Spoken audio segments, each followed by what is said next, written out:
Pilipino, ang dugo'y mahalika. Likas sa aking puso at hikain kay ganda.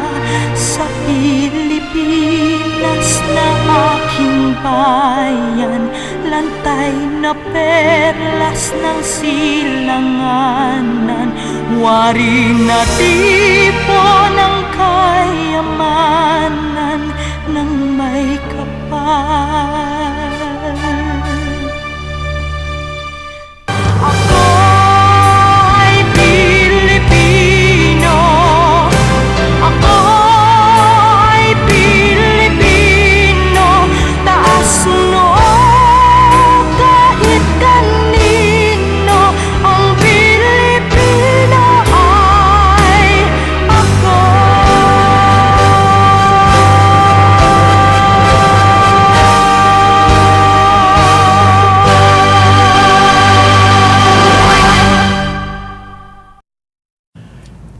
This documentary was purely based on the book Land Scams, Who Are to Be Blamed?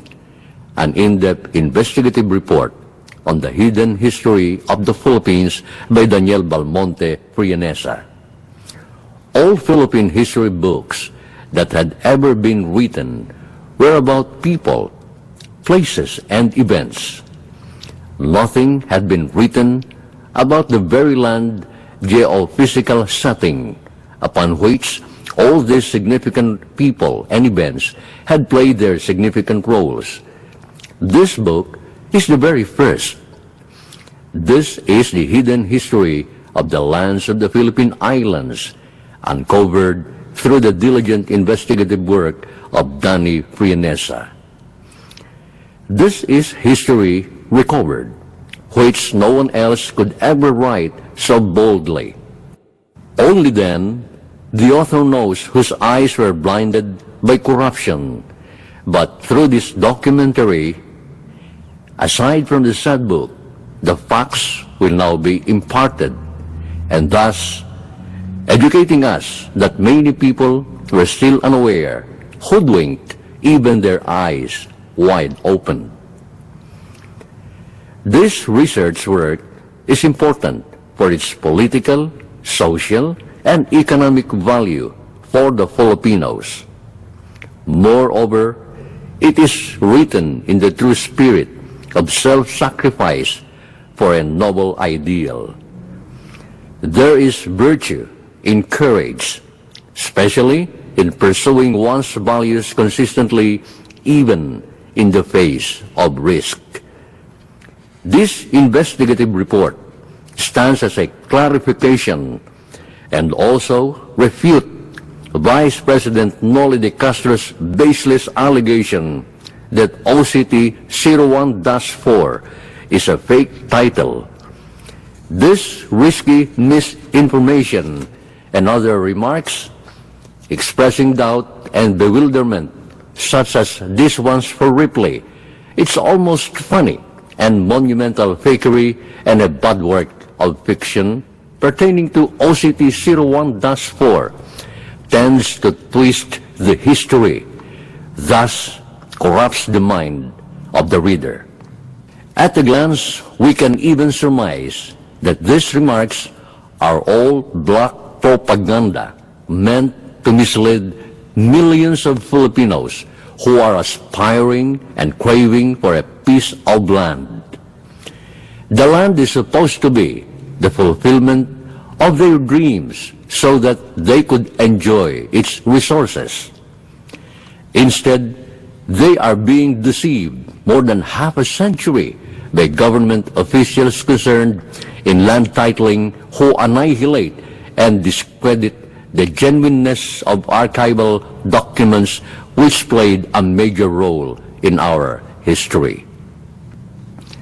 The product of dirty tricks were even published as authentic documents to conceal the truth and pave the way for land grabbers and big-time real estate developers to secure land for their selfish interests.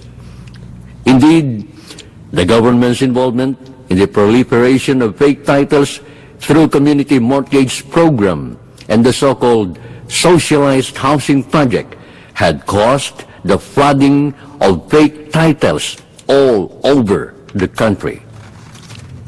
At present, there are millions of fake transfer certificates of titles derived from 100,000 fake original certificate of titles being distributed and sold to innocent, hapless victims. Landless farmers are still clamoring for the implementation of the comprehensive agrarian reform program. Millions of squatters are now residing in cramped quarters, usually victims of syndicates, land grabbers, and corrupt government agencies. Indeed, the painful truth hits us squarely in the eye. We Filipinos, including you and our poor kababayans, may unknowingly be a squatter in our own land. Our beloved Philippines is a rich and beautiful country. We are blessed with fertile, arable lands with flora, fauna, and natural resources as bountiful as that of the world's richest nations. But why are there so many idle lands, yet at the same time, so many homeless Filipinos? Why are lands being held by a select, selfish few? Let us put a stop to this endless cycle of corruption and exploitation. Together, let us wage war against fake land titles, titlers, and land grabbers. Peacefully negotiate, organize, and unite for clean land titles. Expose and oppose the corrupt practices in government agencies concerned with land titling. Educate the people about land titling and ownership. Provide affordable land for the Filipinos and build a squatter-free Philippines. Revelations must be revealed and aptly shared. Let us all share this piece of history with others. By doing so, we empower ourselves with the knowledge of what is true and right. For more than half a century, most Filipinos are not aware of the historical events, how, when, and to whom the monumental title has been granted by the King of Spain. So as not to be led astray, let our history speak for itself. When society goes through a critical phase, one instinctively asks how things happened and why. One of the best ways to provide a satisfactory answer is to look into history, which explains the root of any social situation. In court proceedings, the litigants help the judges dig up the answers that would lead to a wise and unbiased judgment using facts that have been submitted. That is, substantial facts should be presented so as to direct the judges to the sources of knowledge needed for the proper conclusion of the law. Without such, the court can never decide on a true verdict, but would go instead through applying false information and making inappropriate decisions. Likewise, a historian without sources of basic facts can never write history, but only works of fiction. In any aspect, to arrive at the proper conclusion, identifying basic facts is more necessary than mere accumulation of facts. Should there be chronological arrangements needed to identify the intelligible patterns of history, we have to trace how one event leads to another and affirm how one undertaking resulted from another, hence creating in mind a concrete scenario of the past. History is the story of how things happened in the past. People who do not know the country's history will not understand the society they live in. History, which is a research of the past, would make us understand the present. But do we really understand our nation's history?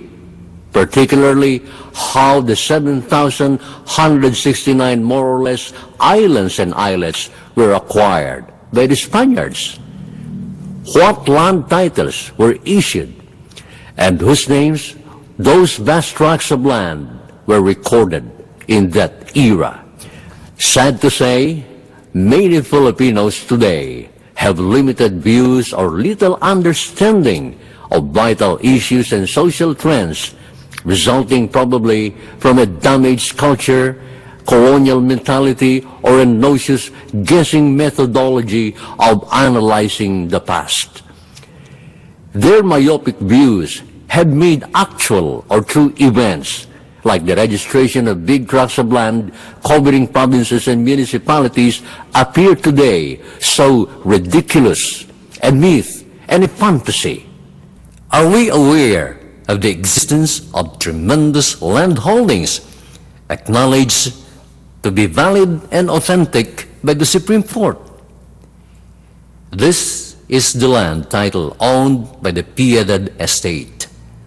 Allegedly, Piedad Estate was originally registered on March 12, 1912 under original certificate of title 614 of the Register of Deeds of the province of Rizal in the name of the Philippine government. O.C.T. number 614 covers about 164,127 hectares of land situated in the provinces of Laguna, Bulacan, Cavite, Bataan, Cebu, Rizal, Isabela, and Mindoro. If the Philippine government has adequately accepted the more complex ownership of land structure by recognizing O.C.T. 614 of the Piedad Estate covering 8 provinces, which the 2 provinces were greatly and distantly separated by water, then it is more logical to consider the vast tracts of land of the Acopiados under PCT numbers 407, 408, 409, and 498 that cover only adjacent provinces, municipalities, and cities.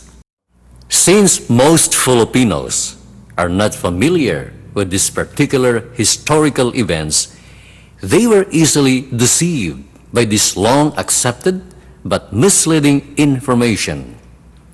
To refute the myth and reasonably ascertain of what was really happened in the past, let us look back at the events of those days. In page 251 of the book, The Philippines and the United States, the Forging of New Relations, and page 167 of the book, The Law on Squatting and Demolitions. This is how the history was recorded. Almost all the land titles granted by the court and land registration up to 1910 were of large private land holdings. The vastness of the land holdings was supported in page 86 of the same book, The Philippines and the United States, the Forging of New Relations, as stated.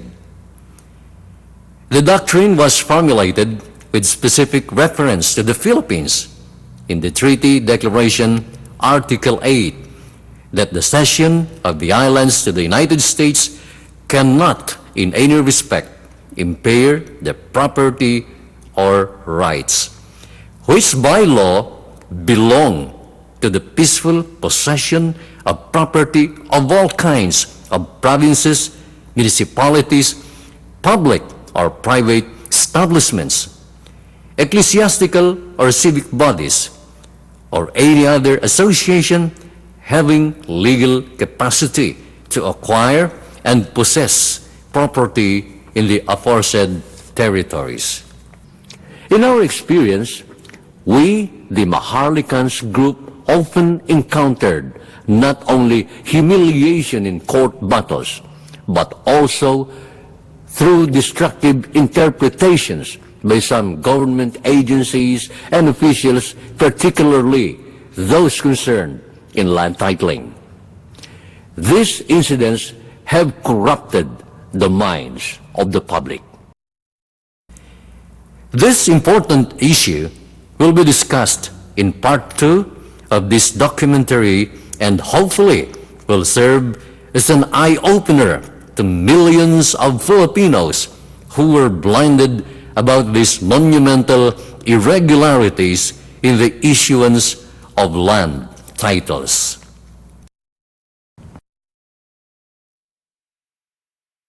When the Spaniards came, the people were grouped in barangays ruled by a datu.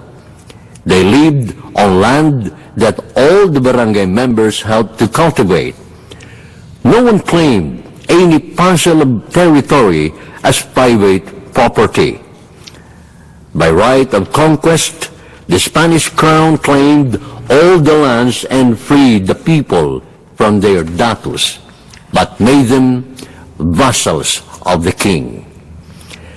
By virtue of the conquest and discovery of the Philippines by Magellan in 1521, these groups of islands became the exclusive patrimony and dominion of the Spanish government. The Spanish government since then took charge of distributing the lands by issuing royal grants and concessions to discoveries, settlers, vassals, and other people in varied forms. By means of these grants and concessions issued by the Crown of Spain, titles to land grants were acquired by the respective grantees. From the above-cited events, Spaniards did not land grab any land. No one owns the land as private property. Likewise, there was no supreme authority that ruled all the titles as a single political entity. Instead, neighboring tribes were constantly fighting one another. The first task of the Spaniards in the country was to unify the people under one religious faith and one government with its seat in Manila. If the crown helped spread the gospel of Christ, the Spaniards could in conscience colonize and impose their own government on the Filipinos. That is why the royal instructions mentioned pacification and hardly conquest. In the Spanish tradition, a conquered land was divided into encomiendas or sectors of land, together with its inhabitants who were entrusted. In Spanish, encomendar is to entrust to the encomendero as a reward for his service to the crown. In the Project Gutenberg e-book of the Philippine Islands, 1493 to 1898 by Emma Helen Blair, clearly cited that almost two-thirds of Mindanao was already allotted by the King of Spain to Don Esteban Rodriguez de Figueroa as early as 1591 as stated. It is granted in Majesty's name that once the said pacification and colonization is completed, he may allot the land and island of Mindanao into encomiendas as follows. First, the ports and capitals shall be allotted to His Majesty's royal crown. Having subtracted this, he may, from the remainder, allot 1/3 part to himself. For the time mentioned in the said sections of new discoveries, and in whatever part he wishes, The other two-thirds remaining, he may allot and apportion among the soldiers enrolled under his banners and those who take part in the said pacification. The said Captain Esteban Rodriguez de Figueroa said that he accepted the above covenant and agreement made as stated above and promised to abide by its provisions. To this, he pledged himself and his property, and both the said Governor and Captain General Gomez Perez Dasmariñas and the said Captain Esteban Rodriguez signed the agreement written secretly by the said Governor before me, the undersigned, Notary, Manila, May 12, 1591. Gomez Perez Dasmariñas, Esteban Rodriguez de Figueroa, before me, Juan de Cuellar.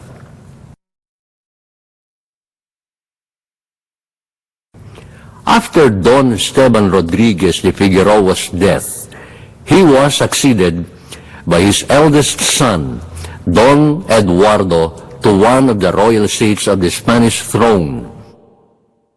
The noble heritage of the Rodriguez clan of Spain became a legacy of succession as members of the royal court of Spain from generation to generation. His death as a Spanish conqueror has lived in the lives of his successors, Don Hermogenes A. Rodriguez and Don Miguel A. Rodriguez, who loved and honored his memory, and hence inherited the traits and dignity of the said ancestor, where the blue blood of the Rodriguezes was gallantly given to the Philippine Islands. Cognizant of the heroic achievements and valor of their great-grandfather, Don Esteban Rodriguez de Figueroa, Don Hermogenes A. Rodriguez, and Don Miguel A. Rodriguez, who were members of the royal court of Queen Isabella II, were appointed to alleviate the economy of the islands and to safeguard and protect the Philippines from foreign invasion. Also, they sought to settle disputes among the warring and discontented natives against the arrogant Spanish rule of the very disciplinarian friars and domineering Spaniards. The royal crown was, at that time, beset with problems in the islands. Economy remained very poor, thus the collection of taxes was nil, and the government was in financial strain. There was always that fear of the return of the Dutch and the British aggression and invasion to snatch the power of Spain in the Philippine colony. Don Hermogenes A. Rodriguez, the elder of the two brothers, was a very good internal and international affairs diplomat. Don Miguel Rodriguez was a third soldier in the prime of his manhood, who was an expert in military strategies and martial arts. Like his ancestor, he was daring and brave, but kind of heart. When they arrived in the Philippines, the Spanish revenue was nothing. There were no tax collections to run the government. Even the economy of the mother Spain was ailing due to many threats of wars endangering her colonies like Cuba and Puerto Rico. There was no more revenue coming from Mexico, which got her independence